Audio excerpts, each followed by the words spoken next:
Good afternoon. Good afternoon. Today I am here with a podcast for my juvenile justice project.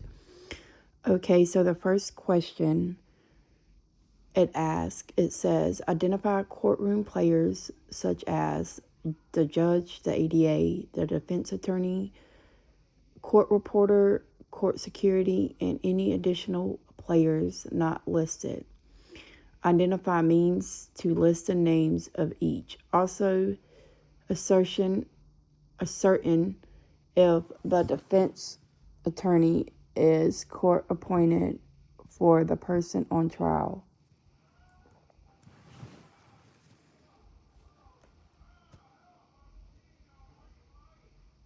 Okay, so for the judge, we have Paul Rigway.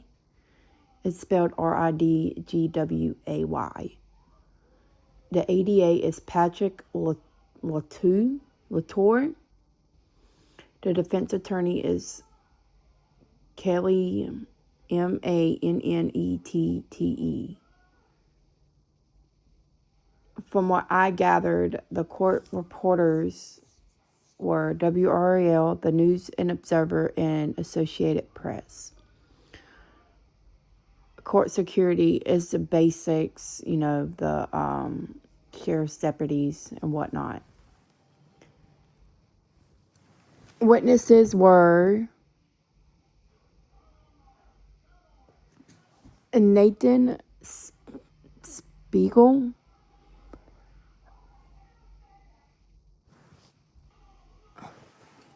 he was someone who found a victim and called 911. Joyce Davin, she was I can't pronounce that word, resident and former NC State Crime Lab employee who saw Thompson walking with the weapon.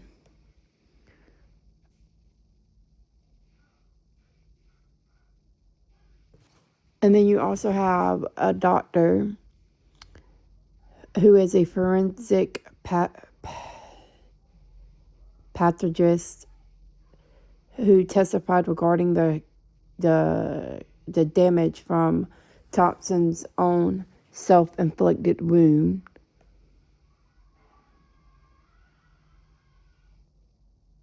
And then you have an FBI behavior analyst unit chief who provided testimony on the shooter's planning and preparation.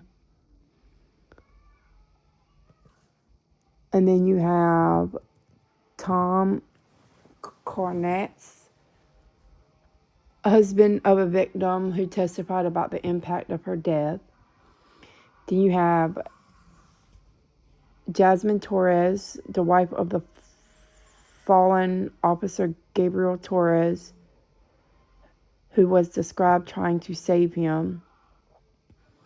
And then you have the defendant's mother, Elise Thompson. And then we have another victim. He was the husband of Nicole Connors. He testified. And then you have Austin Thompson's dad, who also got on the stand and testified. All right, on to the next question. What was your impression of the dress attire of the courtroom players? Were they dressed appropriately? And describe their attire, business, professional, like suits, dresses, the whole 9 yards. I would say the courtroom attire in the trial in the sentencing hearing appeared formal and appropriate for legal settings. The judge, of course, wore the traditional black judicial robe, which is standard in courtrooms of the U.S. Both the prosecutor and the defense attorney were dressed, business attire, such as suits and whatnot. The court security, they're law enforcement, so they wore their regular uniforms that they would wear on a day-to-day basis. The defendant, from what I could tell, in the video I watched on YouTube was dressed in a burgundy coat that like it could like zip up from like the chest to the neck, if that makes sense. But it was unzipped, so I saw that it looked like he had a button-down shirt on. And I would say the other individuals that were present, including victims' families and the observers, wore conservative and respectful clothing. Overall, the attire of the courtroom participants, victims, and everyone included aligned, I would say, with expected protocol, what to wear to a courtroom. Okay, on to the next. It says, describe the citizens in the audience. Were there any commonalities that you observed? What was their dress attire? What was their dress attire, and how many people appeared to be in the seating area? There was a noticeable commonality among the audience to me in that most individuals appeared serious, quiet, and emotionally affected, which I would say would be a consistent thing with the nature of what the case was involving. The loss of victims and victim impact statements. Many people seem focused on the proceedings with little movement or distraction, showing respect for the court. In terms of attire, to me, from what I could see, the audience members were generally dressed in conservative and respectful clothing, such as button-down shirts, blouses, sweaters, and simple dresses and suits and ties. Some with button-down shirts and khaki pants. While not as formal as attorneys, their clothing could be described as business casual to modest attire. I would say that would be appropriate for a courtroom setting. The seating area appeared to have no more than 40 people during the duration of the video. I personally do not have an exact number, but I would say that the courtroom did not look empty. On to the next question. Did you see any citizens in the audience that appeared to be news media? And if so, what led you to that conclusion? I would say from what I observed, there were no specific individuals clearly identified as members of the news as media in the video that I watched. I would say, though, that I would conclude that journalists were present. Media coverage of the case was extensive with different organizations that I gathered, such as WRAL, the News and Observer, and Associated Press. No, I don't have any names.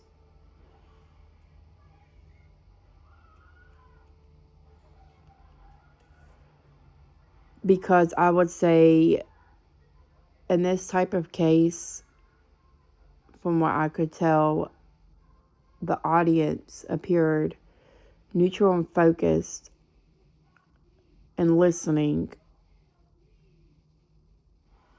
rather than showing a lot of emotion, which is how I would say reporters typically behave in court. What observation did you make about the relationship between the defense attorney and their client? What type of interaction occurred between the two, if any? Example, were they talking to one another, exchanging notes back and forth? To me, there was limited visible interaction between the defense attorney and the defendant during the courtroom proceedings. Of course, they were seated beside each other, but I would say, in my opinion, most of the attention was directed toward the judge in the ongoing hearing rather than toward each other. At times, I would say that they would lean in, and I would guess from that viewpoint, it would be a suggestion of a small communication. What observations did you make about the relationship between the defense attorney? Scratch that last few seconds. Sorry about that. What was your overall impression of the portion of the juvenile court that you observed? Did you find the court process to be adversarial between the ADA and the defense attorney, or adversarial between the judge and either of the attorneys? I would say the portion of the juvenile court proceeding that was observed from my viewpoint, I would say it appeared to be formal, controlled, and respectful rather than chaotic or emotionally confrontational. I would say the judge maintained a steady and authoritative role, guiding the proceedings and making rulings in a calm and structured manner. I would also say, from what I observed, the interaction between the assistant district attorney, aka the ADA, and the defense attorney appeared to be professional but adversarial in the legal sense, if that makes sense, if you get what I'm saying. What I mean by that is each side was clearly advocating for opposing outcomes, which was meaning the ADA was wanting a different outcome than what the defense attorney was wanting to happen. That also goes along with the prosecution, which is the ADA, focused on presenting facts, the impact statements, and arguments supporting a severe sentence, while on the opposing hand, the defense attorney emphasized mitigation of factors and arguments for leniency or consideration of the defendant's age and circumstances. I would say the judge remained neutral and acted as an impartial decision maker. On to the final question. It says, did you find the punishments given by the judge to be appropriate? Did the punishment tend to lean toward rehabilitation, deterrence, and / or retribution? I would say the judge's sentence of life without the possibility of parole appears to be appropriate given the severity of the crimes involved. The punishment strongly reflects retribution, as it is intended to hold the defendant fully accountable for the harm caused. It also serves as a deterrent purpose by sending a message about the serious consequences of committing violent crimes. Rehabilitation does not appear to be a focus of the sentence because there is no opportunity for the defendant to return to society. That being said, I think that it was a fair trial and that Austin Thompson got what he deserved. He killed his brother, went out, and just went on a rampage and killed innocent people and affected so many victims that what he got is what justice could be fully served to him. without violating his Eighth Amendment right, which is cruel and unusual punishment.